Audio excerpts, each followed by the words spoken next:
Welcome to this exercise on value-oriented controlling or calculating the EVA and ERIC statistics. Here we have as information, the company reports a debt position of 300K with an average interest rate of 2.8% and the equity position is 480K. The risk-free interest rate is 0.25% and the company faces a risk premium of 6%. Additionally, the company realizes an EBIT of 150K. No taxes have to be paid by the company. Our task then, calculate the WACC, the EBT, the ERIC and the EVA statistics. Well, let's start directly with this. And for this, I just copied the information which we're going to require for the calculations. And I want to start with the WACC. WACC, the weighted average cost of capital. So first I have to determine the weights.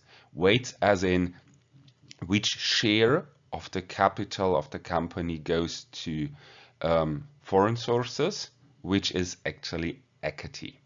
Well, here we have the debt position. So 300K and the 480 from equity taken together give us the total capital in the company. So there we have 780 of total capital. And then if we divide the 300 by the 780, this part here, we get the share of foreign capital. And if we divide 480 by 780, we get the share of equity in total capital, this part here. Then we have to just multiply this with the respective costs. So for the first one, we need the cost of foreign capital, and here we need the cost of equity. Cost of foreign capital is relatively easy. It's just the interest rate of the debt position. So here we have the 2.8%. And for equity, we take the risk-free interest rate and add the risk premium. So those two taken together give the 6.25%. So weighted average of this will be 0.0492, so 4.92%. So far for the first part. We could use the WACC again in the next calculations.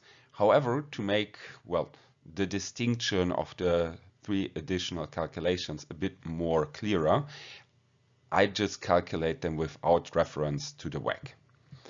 Well, let's start then with the EBT, the first of the value calculations, earnings before taxes. So here I have my EBIT, or rather I would have the NOPAT, but since I do not have to consider taxes, EBIT or EBIT and NOPAT are actually the same in this regard. So here I take EBIT minus and then the costs of foreign capital. So it's my debt position times the interest rate. And I'm left with this much earnings. One step ahead where I first start to consider equity is the ERIC. I still have the same calculation with the EBT as above, but I also considered my equity position, but I consider this in the, let's say, most relaxed version that I say with equity, well, capital is bound, but I have to only use the risk-free interest rate for the bound capital. So just capital which I do not put into a risk-free investment.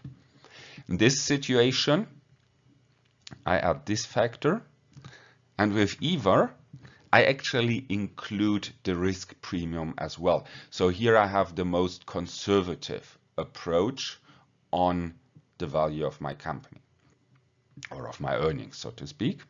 That's also why EBT always offers a larger value, ERIC is somewhere in between, and EVA would be the smallest of the three statistics.